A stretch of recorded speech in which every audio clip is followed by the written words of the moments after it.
I was folding baby clothes when his voice shattered the silence. Who's Eli? My fingers froze around a tiny onesie, the pastel yellow suddenly too bright, too soft for the knife that had just twisted inside me. He stood in the doorway, phone in hand, eyes, those warm, trusting brown eyes, now cold, searching, waiting. Just an old friend, I said too quickly. The lie tasted metallic like blood. He didn't blink. Old friend, he repeated, the words slow, deliberate. Then why does he keep calling you love? The world tilted. The soft hum of the nursery monitor became deafening. Somewhere in the house, the washing machine clicked off. A hollow sound that felt like punctuation. 3 months ago, everything still felt normal. Married life with routines that almost seemed comforting in their monotony. Coffee at 7:15. Morning kisses that smelled like mint and exhaustion. We'd been trying for a baby for 2 years, and when the test finally showed 2 pink lines, we both cried.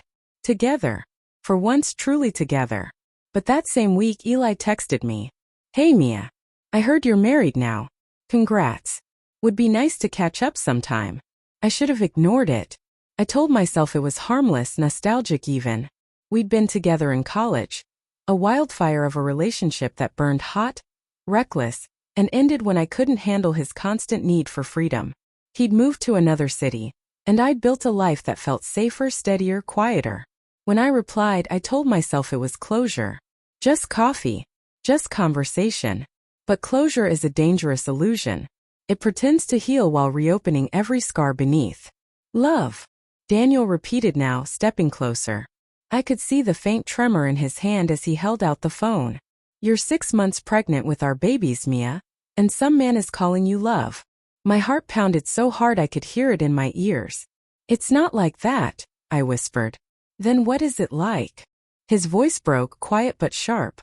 Because I've been feeling it for weeks. The distance, the secretive texts, the late walks to clear your head. I opened my mouth but no sound came. My throat felt lined with glass. He laughed once, hollow and humorless. Tell me the truth. For once. And suddenly the memory spilled out. The hotel room, the rain outside, Eli's voice saying he never stopped loving me. I hadn't planned it. I swear I hadn't. But grief and hormones and the fragile state of my marriage had blurred every line I thought I'd drawn. I told myself it was closure again. That I needed to know what I'd walked away from to fully commit to Daniel. It was only once. Only once. But that word meant nothing when the truth came wrapped in flesh and heartbeat. Daniel stared at me for a long time. Then very quietly he asked, "Are they mine?" That question hit harder than any scream could have. The room seemed to spin. My knees buckled against the crib we'd built together. I wanted to shout yes, to erase every trace of doubt, to make this nightmare end. But my silence betrayed me. Are they mine? I don't know, I whispered. The words hung between us like smoke, impossible to breathe through. He didn't rage. Didn't throw anything. That almost made it worse. His stillness was a storm about to break. He just nodded slowly, jaw tight, tears threatening but never falling. Get out, he said. Not shouting. Just final. I stood there, shaking, clutching the small onesie in my hand like it could save me. Daniel, please, He turned away. You had everything. You had me. And you still went back to him. He walked out of the room, down the stairs, out the door. And I didn't follow. I couldn't. Because the truth was, I didn't even know who I wanted to follow anymore. The next weeks were a blur of silence and regret. I moved into my sister's guest room. Every day I waited for him to call, to yell, to curse, to say something. But he didn't. Eli, on the other hand, did. He wanted to talk, to be part of whatever happens. He said he'd support me. But when I told him there might be 2 babies, he grew quiet. Said he needed time to think. Funny how everyone always needs time when it's too late. At night I replayed it all, the first text, the coffee meeting, the hesitation when he touched my hand. Every moment I could have stopped. Every choice that spiraled into this wreckage. I told myself I'd loved Daniel truly. But maybe I'd also loved the idea of Eli.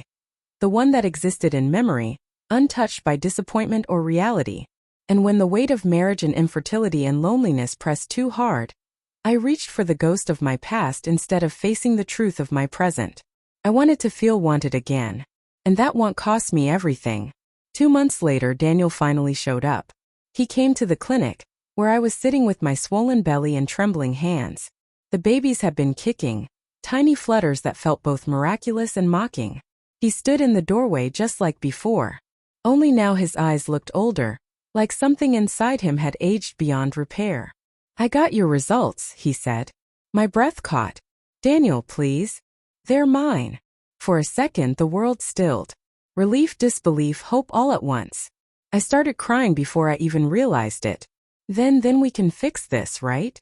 We can." He shook his head. "No, Mia." His voice was steady, heartbreakingly gentle. "I can't raise them wondering if their mother wishes they were someone else's." The air left my lungs. He took one last look at my belly, our babies, and turned to leave. Then he paused, glancing back just long enough to say, "I hope they have your smile. Just not your secrets."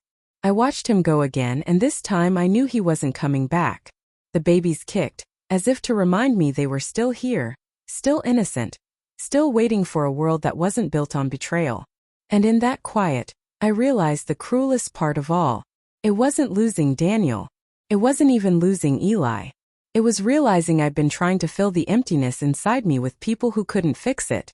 Now I sit here, alone, pregnant, surrounded by the remnants of 2 lives I broke trying to find myself, folding tiny clothes that smell like detergent and regret. When the phone buzzes again, I don't check it. I already know who it is. And this time I let it ring.